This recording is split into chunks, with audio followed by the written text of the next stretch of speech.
Good morning. It's been a while since we've done one of these talks. You've read the title of the video. I've injured my back. I figured I would share my experience and hopefully you guys can learn something from it. Now let's start with a little bit of background story. About 6 months ago, I pulled 235 kilograms on a conventional deadlift for a lifetime PR. And while I was very happy with that, obviously I wanted to continue my progress. I wanted to pull 240, 250, 260, you name it. I couldn't quite seem to get past that 235 though. I actually pulled 240 kilograms beltless off a 1-inch deficit, but I could only get it up to my knees. I couldn't lock it out. So I figured if I can get my lockout strength up, my entire deadlift would go up automatically, because obviously I already have the strength off the floor. Now my exercise of choice to strengthen my lockout were block pulls below the knee. And I worked up to 240 kilograms for a smooth single. I attempted 250 kilograms that same day, but while I could get it above the knee, I couldn't quite lock it out, so that was no bueno. 1 week later, I decided to go for another heavy single, hopefully a PR. So I noticed that my warm-ups were a little bit less explosive and fast, but I figured maybe a PR is still there. So my last warm-up was going to be 232.5 kilograms and then hopefully 245 kilograms for a 5 kilo PR. So I strapped up to 232.5 and I went for a pull. The moment the weight started to come off the blocks, I noticed a sharp jolt of pain through my back. Now the moment that I locked it out, pain was gone, and I set the weight down. That was it. I didn't think too much of it. I just carried on with my workout. I actually tried that 245 and didn't quite get it, couldn't budge it. I went on to do farmer walks. I did a log, clean and press, and that was it for the workout. Now the next day I woke up and I was in quite a bit of pain in my back, obviously. So I had pain in my back. I felt stiffness, picking up things from the floor, so bending over, that hurt. Flexing my lumbar spine, that hurt, especially when I added neck flexion. And I wasn't too concerned about all of that because I had already seen that in non-injured people. In class for physio, about 6 months ago, we had a block for the upper limb, the arms, shoulder, and the neck. And eventually we had to test neck mobility. Part of that is obviously neck flexion, where part of it is active, which is what the patient does themselves, and then as a therapist you try to force it a little bit further, as long as it's not too painful or anything, to see what their neck can maximally do. And what a lot of students noticed, myself included, was that they started experiencing pain in the lower back, not in the neck itself, which is because ligaments that run over the spinal cord get stretched out as you flex the spine. So that's no different than, say, a hamstring stretch. So pain is nothing serious right there. So I carried on with my day, and that was it. I was just in a little bit of pain. No big deal. Now 2 days later, so I injured my back on the 26th of July, and we're talking 28th now. I went for some conventional deadlifts. So I put one plate on either side of the bar and just sat there in that starting position for a little bit. Didn't feel very comfortable, but I figured I would get used to it. And I went for a pull, and that was no problem. So I added a 10 on either side. We're up to 80 kilograms now. And that was no problem as well. I did 100, and then I went for 120. And that 120 kilo was the most uncomfortable rep I've ever done in my entire life. It was very, very, very painful. I finished it, but it was an excruciating amount of pain. So that was a little bit concerning, to go from basically 240 all the way down to 120, which was absolute baby weight beforehand. But I still wasn't that alarmed. I was just in a lot of pain for that rep. That was it.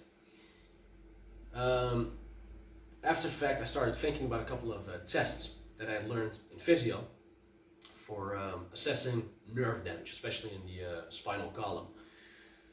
One of those was the Slump Test, which entails hip flexion, knee extension, ankle flexion, and then spinal flexion. And if that causes any sort of pain, that is a positive result, which is a bad thing. That could be an indication of nerve damage. We also have the Fel Cell Maneuver, which is no different than what you would do for heavy lifts. So trying to exhale against a closed airway, which builds internal pressure.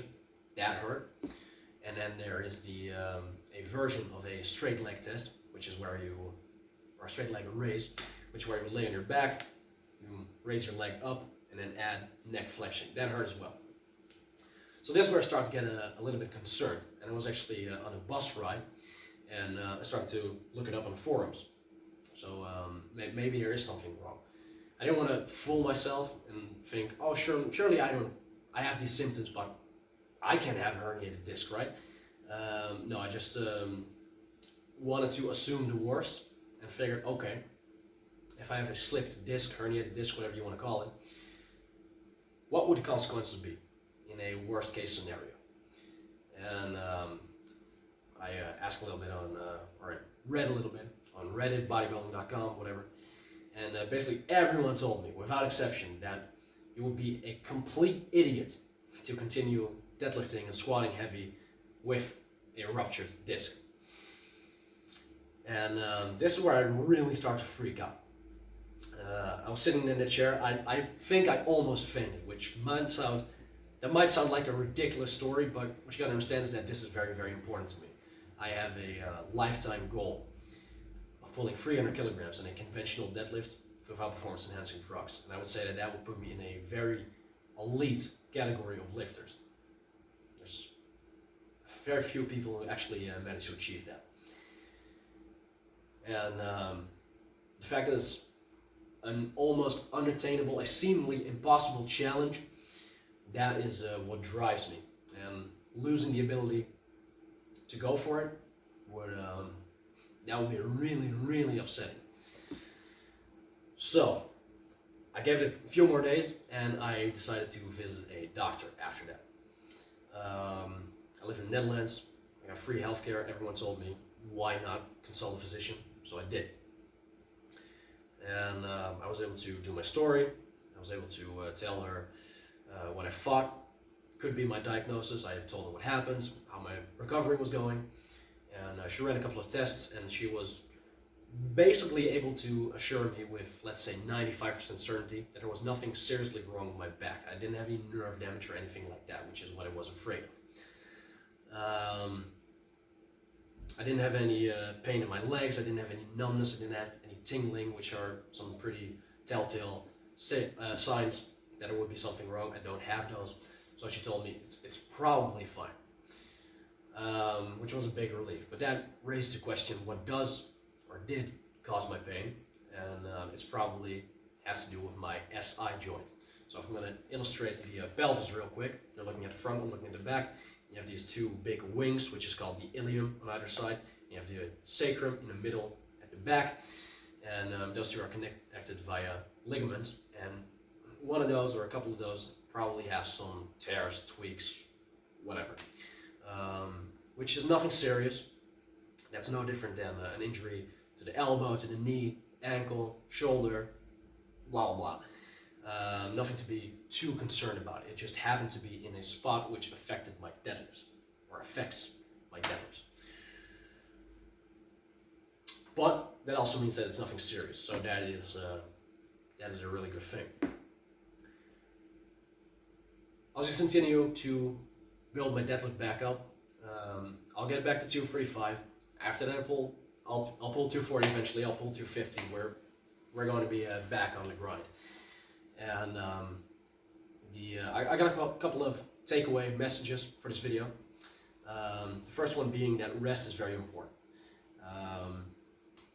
Rest does not mean that you go and lay on a couch all day, but it does mean that you refrain from lifting heavy things that could provoke any pain in your spine.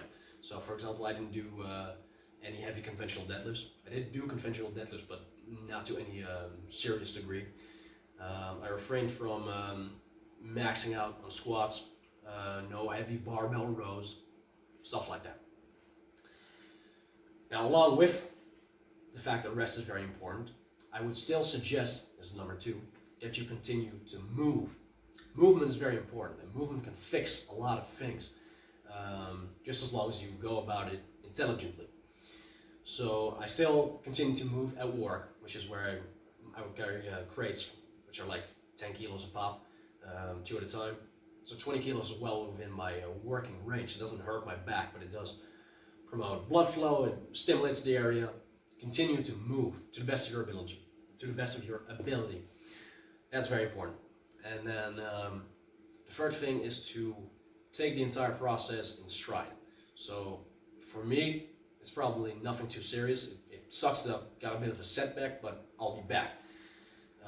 If I did have a slip disc, which some people say you can never lift heavy again, others say you can recover.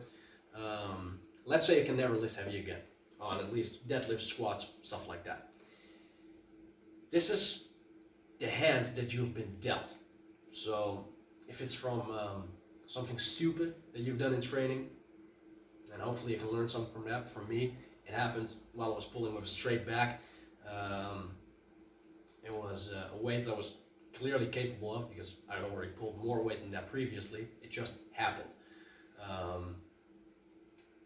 Nothing really I could change about that. If it was because of a stupid move, hopefully you'll learn from it. Other than that, like I said, it's the hand that you've been dealt, and just take it for what it is. For me, if I can't deadlift heavy anymore, I'll just change my life goal to a 4-plate bench, which would suck. That's not what I truly want, but it is what it is. Being the strongest version of yourself, or becoming the strongest version of yourself, doesn't change. You just happen to have a different set of tools because your lower body doesn't quite function as well as it should.